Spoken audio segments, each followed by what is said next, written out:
کہ کاش میں اس سے پہلے ہی مر گئی ہوتی اور لوگوں کی یاد سے بھی نکل گئی ہوتی۔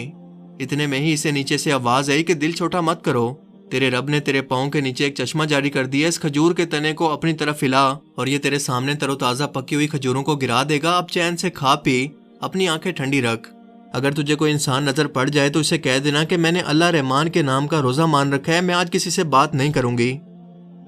قرآن کریم کے علاوہ عیسائیوں کی کتاب بائبل سے بھی یہ ثابت ہے کہ حضرت عیسیٰ علیہ السلام کی پیدائش مبارک یا تو گرمی کے موسم میں ہوئی یا پھر بہار میں،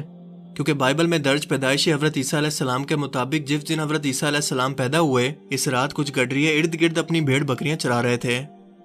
انسائکلوپیڈیا امریکانا میں کرسمس کے موضوع پر لکھے گئے ایک آرٹیکل کے اندر اس عقیدہ کو اس طرح سے ایکسپوز کیا گیا ہے کہ بہت سے مذہبی ماہرین کے مطابق کرائسٹ چرچ کی ابتدائی کچھ صدیوں میں کرسمس منانے کا کوئی تصور نہیں تھا۔ لوگ حضرت عیسیٰ علیہ السلام کی پیدائش کی یاد میں 4 صدی عیسوی کے اندر اس تہوار کو منانا شروع ہوئے اور 5ویں صدی عیسوی کے اندر مغربی کلیسا نے اس تہوار کو اس دن منانے کا حکم دیا جس دن پرانے اہل روم کے لوگ یعنی بت پرست لوگ اپنے سورج دیوتا کا جنم دن مناتے، جو کہ ہوتا تھا 25 دسمبر کو، جبکہ اصل میں مسیح کے یوم پیدائش کا کسی کو علم ہی نہیں تھا۔ مارٹن کوئلنز اس سلسلے میں اپنے ریمارکس یوں دیتے ہیں کہ نمرود جس نے خدائی کا دعویٰ کیا اور حضرت ابراہیم علیہ السلام کو آگ میں ڈلوا دیا تھا، اس کی ناگہانی موت جو کہ 2167 BC کے بعد ہوئی، اس کے بعد اس کی ماں سمیرمس نے باب العراق کے لوگوں کے اندر اس عقیدے کو پھیلانا شروع کیا کہ نمرود ایک دیوتا تھا۔ اس نے یہ بھی کہا کہ اس کا بیٹا درخت کے کسی تنے کی طرح ہے، جیسے سردیوں کے اختتام پر اس سے ایک نئی زندگی جنم لیتی ہے، بالکل ایسے ہی اس کے مردہ جسم سے اس کی سالگرہ کے دن ایک نئی زندگی جنم لے گی۔ اس کی سالگرہ کے دن اس کی ماں نے اعلان کیا تھا کہ نمرود ہر سرسبز درخت پر آئے گا اور وہاں پر تحفے چھوڑ کر جائے گا، اور یہیں سے کرسمس ٹری کی ابتدا ہوئی۔ اس طرح اس کی سالگرہ سردیوں کے دن یعنی دسمبر کے آخری دنوں میں ایک عید کی حیثیت کے طور پر منائی جانے لگی،